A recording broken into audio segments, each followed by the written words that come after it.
গতিকে নৱম আৰু দশম শ্ৰেণীৰ সেই সময়খিনিত আমাৰ বহু সংখ্যক ছাত্ৰ ছাত্ৰীয়ে বিদ্যালয় এৰি দিয়ে তাৰ আগতো এৰে তাৰ পাছতো এৰে কিন্তু নৱম আৰু দশম শ্ৰেণীৰ সেই সময়খিনিত বা একাদশ দ্বাদশলৈ আপুনি ভাবিব পাৰে সেই সময়খিনিত হয়তো কিছু সংখ্যকৰ ঘৰুৱা সমস্যা থাকিব পাৰে বা ছাত্ৰীসকলৰ সমস্যা থাকিব পাৰে পৰিয়ালকেন্দ্ৰিক কিছু সমস্যা থাকিব পাৰে আৰ্থিক দৈন্যতা থাকিব পাৰে তাৰ বাবে এৰি দিয়ে মোৰ ভাল লাগিল সেইদিনা এগৰাকী হঠাৎ ব্যক্তিক লগ পালোঁ সীতা জখলাৰ যিগৰাকী স্বত্বাধিকাৰী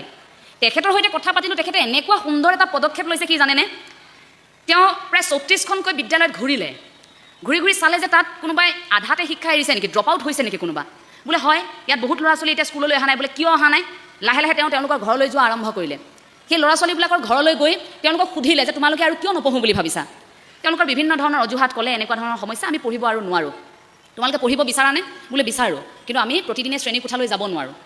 তেতিয়া সেই ব্যক্তিগৰাকীয়ে এনেকুৱা এটা ব্যৱস্থা কৰিলে এতিয়াও সীতা জখলাত তেওঁ এটা ৰুম লৈ কি কৰিছে তেওঁ মাতৃ যথেষ্ট বয়সস্থ মাতৃয়ে তেওঁলোকক পাঠদান কৰে তেওঁ অৱসৰপ্ৰাপ্ত এগৰাকী শিক্ষয়িত্ৰী সেইসকলক বুটলি আনিছে ঘৰৰ পৰা যে আপোনালোক আহক এতিয়া আবেলি 4 বজাৰ পৰা তেওঁলোকৰ পাঠদান হয় নাম দিছে বিদ্যালয়লৈ যাওঁ আহা এটা গ্ৰুপ খুলি দিছে সেইসকলক আনিছে আনি তেওঁলোকক কোনোবাই যদি বোলে ৰং কৰি ভাল পায় তেওঁ বোলে ৰং মিস্ত্ৰী হ'ব বিচাৰে কেনেকৈ দেৱালখনত ৰং কৰিব লাগিব সেইটো ক্ষেত্ৰত তেওঁক যিখিনি শিক্ষা দিব লাগে সেইখিনি দিবলৈ আৰম্ভ কৰিছে কোনোবাই যদি কাপোৰৰ চিলাই কৰিবলৈ আৰম্ভ কৰিছে তেওঁক সেই তেনেকুৱা এজন মানুহ আনি সেইখিনি কৰিবলৈ সাহস যোগাইছে এই ক্ষেত্ৰত এনেধৰণৰ শিক্ষানুষ্ঠানসমূহত প্ৰাক্তনসকলৰ ভূমিকা কিন্তু খুব বেছি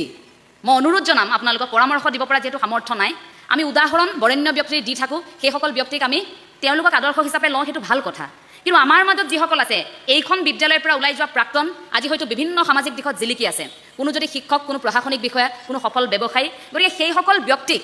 আকৌ এবাৰ বিদ্যালয়খনলৈ আনি বৰ্তমান পঢ়ি থকা ছাত্ৰ ছাত্ৰীসকলৰ সৈতে কথা পাতিবলৈ দিব লাগে সেইসকল ব্যৱসায়ী যিসকলে এতিয়া সফল হৈছে সেইসকল ব্যক্তি যিসকলে ধৰক সমাজৰ কাম কৰিছে বা ৰাজনীতিবিদ এতিয়া ৰাজনীতিত খুব দখল আছে ধৰক আপোনালোকৰ বিদ্যালয়ৰ কোনোবা এগৰাকী প্ৰাক্তনৰ সেইগৰাকীক মাতি আনিব লাগে মাতি আনি তেওঁ কেনেকৈ ৰাজনীতিত গ'ল বা ৰাজনীতিৰ জৰিয়তে তেওঁ কি শিকিছে সেই কথাবোৰ এই নতুন প্ৰজন্ম যিসকলে পঢ়ি আছে তেওঁলোকৰ লগত আলোচনা কৰা এটা পৰিৱেশ দিব লাগে আমি যেতিয়া প্ৰেক্টিকেলি আমাৰ সন্মুখত আমাৰ গাঁৱৰ বৰদেউতাগৰাকীয়ে মোক যিটো অভিজ্ঞতাৰ কথা ক'ব সেইটোৱে যিটো মোক সাহস দিব মই আইনষ্টাইনৰ কথাটো পঢ়োঁতে মই সেইটো সাহস নাপাবও কিন্তু পাৰোঁ বা কিতাপখন পঢ়িলোঁ আইনষ্টাইনৰ বিষয়ে পঢ়িলোঁ অকণমান দেৰি কিতাপখন বন্ধ কৰি থৈ দিলোঁ শেষ কিন্তু বৰ্তাগৰাকীকতো মই দেখি থাকিম বৰ্তাই চকু আগতে কামখিনি কৰি আছে বা বৰ্তাই যদি 10 টকাৰ পৰা আজি যদি বৰ্তাই সেই 1000 টকা যদি গোটাব পাৰিছে 10 টকা এটাৰ পৰা